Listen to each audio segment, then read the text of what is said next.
Setelah sempat diserbu pelamar petugas PPSU, kini kantor Gubernur Jakarta Pramono Anung kembali diserbu warganya. Kali ini, serbuan datang dari ratusan siswa dari berbagai jenjang pendidikan di Jakarta. Meski harus antri panjang berdesakan, para siswa tetap bersemangat untuk mendapatkan ijazah yang sempat tertahan oleh pihak sekolah. Pemutihan ijazah bertepatan dengan Hari Pendidikan Nasional 2025 ini diberikan secara simbolis kepada sejumlah siswa oleh Wakil Gubernur Jakarta Rano Karno. Sementara Gubernur Jakarta Pramono Anung menerangkan, pada tahap pertama Pemprov Jakarta telah memberikan bantuan penebusan ijazah kepada 117 siswa dan disusul 371 siswa pada tahap kedua dengan total yang harus dibayarkan mencapai 1,69 miliar rupiah. Mudah-mudahan ini akan bisa bermanfaat bagi para siswa yang selama ini ijazahnya tertahan. Tadi saya secara langsung menanyakan kepada mereka, ada yang 3 tahun, ada yang 5 tahun, jumlahnya ada yang 15, ada yang 17 juta. Jadi intinya ijazah ini tidak diambil karena mereka tidak mampu. Sejumlah siswa mengaku terbantu dengan adanya program ini karena bisa melanjutkan sekolah ke jenjang yang lebih tinggi. Menurut aku ini program yang bagus karena bisa mempelancar siswa-siswi lain ya untuk lebih bisa masuk ke sekolah lain karena nggak ada halangan dari ijazah gitu. Sebelumnya halangannya di mana? Kenapa ijazahnya sampai ke sana?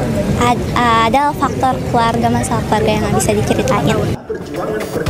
Sebelum ijazah dibagikan, ratusan siswa juga sempat mengikuti upacara peringatan Hari Pendidikan Nasional dengan Pramono Anung yang bertindak sebagai pembina upacara. Dari Jakarta, Rani Sanjaya, iNews melaporkan. Sebuah gudang tempat penyimpanan etanol di kawasan pergudangan Tambak Langon, Surabaya terbakar hebat.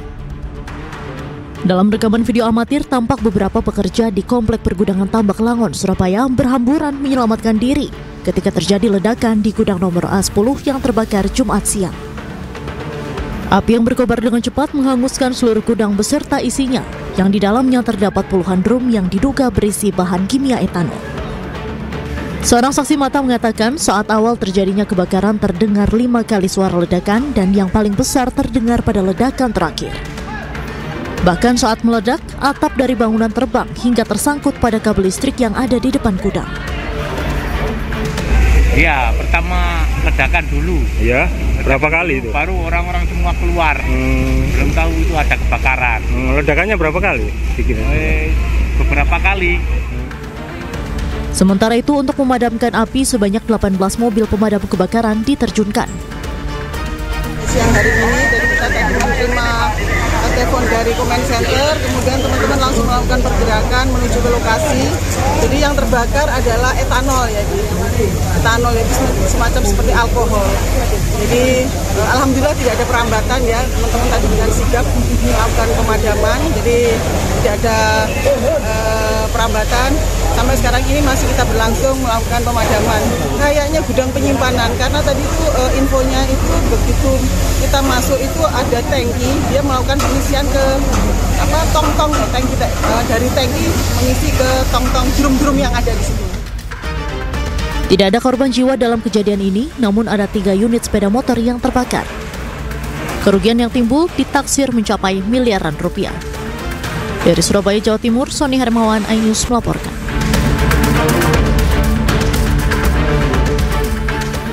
Pemirsa, sebuah supercar mewah senilai miliaran rupiah terlibat kecelakaan di ruas jalan tol Kabupaten Jombang, Jawa Timur.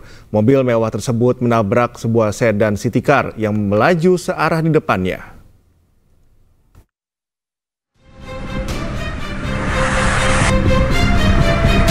Supercar senilai miliaran rupiah ini terpaksa dievakuasi usai terlibat kecelakaan di ruas jalan tol Kabupaten Jombang, Jawa Timur, tepatnya di KM 697B. Bagian depan mobil terlihat rusak parah, sementara mobil yang ditabrak hanya mengalami kerusakan ringan di bagian belakang.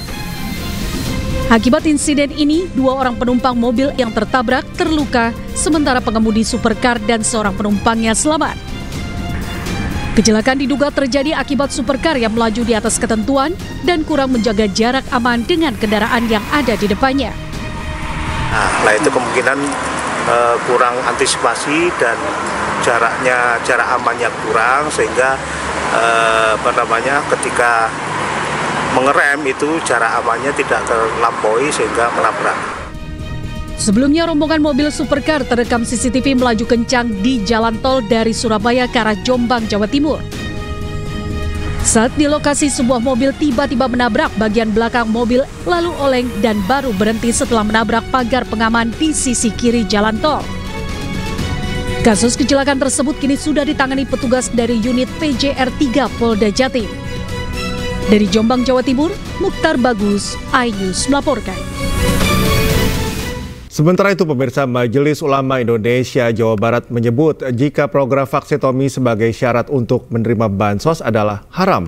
Hal ini telah tercantum dalam fatwa MUI sejak tahun 1979. Vaksetomi diperbolehkan jika tidak menyalahi syariat, tidak menimbulkan kemandulan permanen, mendapat jaminan rekanalisasi, tidak menimbulkan mudarat, serta tidak dijadikan program kontrasepsi unggulan.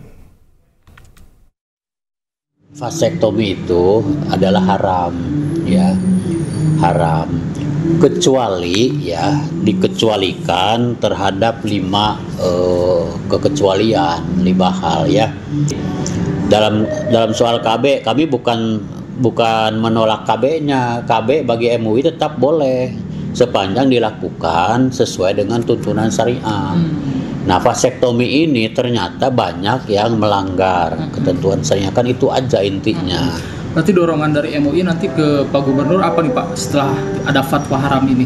Ya, nanti dorongannya kami menjelaskan bahwa secara hukum Islam ya, kalau pertimbangannya hanya untuk menyalurkan bansos dan jelas itu tidak masuk yang 5. Gubernur Jawa Barat Deddy Mulyadi kembali memberikan usulan kontroversial. Deddy akan mewajibkan KB pria atau vasektomi sebagai syarat penerima bantuan sosial di Jawa Barat.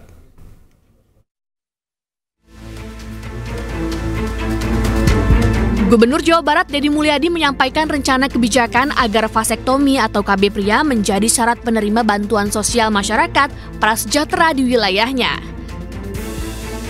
Rencananya warga Jawa Barat harus terdaftar dalam kepesertaan keluarga berencana atau KB sebagai prasyarat dalam penerimaan bantuan sosial. Nantinya beasiswa pendidikan hingga program bantuan sosial dapat disalurkan oleh Pemprov Jabar. Usulan ini disampaikan oleh Gubernur Jawa Barat Deddy Mulyadi, tujuannya supaya masyarakat dapat mengatur waktu kelahirannya sehingga dapat menekan angka kemiskinan di Jawa Barat. Deddy juga menegaskan prioritas KB dilakukan untuk pria supaya suami ikut bertanggung jawab dan tidak hanya membebani sang istri. Maka para penerima bantuan sosial, apakah nanti bantuan biaya kelahiran, bantuan rumah sakit, bantuan listrik, bantuan pangan non tunai, bantuan perumahan, bantuan tanah, ya saya harap bantuan beasiswa untuk anaknya, saya harapkan yang laki-lakinya loh, saya harapkan suaminya atau ayahnya yang ber-KB sebagai bentuk tanda tanggung jawab terhadap diri dan keluarganya. Jangan terus-terusan dibebankan pada perempuan. Vasektomi merupakan metode kontrasepsi KB pria berupa tindakan pengikatan dan pemutusan kedua saluran atau vas deferens, sperma kanan dan kiri. Setelah menjalani vasektomi, cairan mani yang keluar tidak mengandung sperma sehingga tidak akan terjadi kehamilan. Vasektomi hampir 100% efektif dalam mencegah kehamilan. Di beberapa negara, prosedur ini dianggap sebagai pilihan pengendalian kelahiran yang aman dan efektif untuk pria. Tim Liputan iNews melaporkan.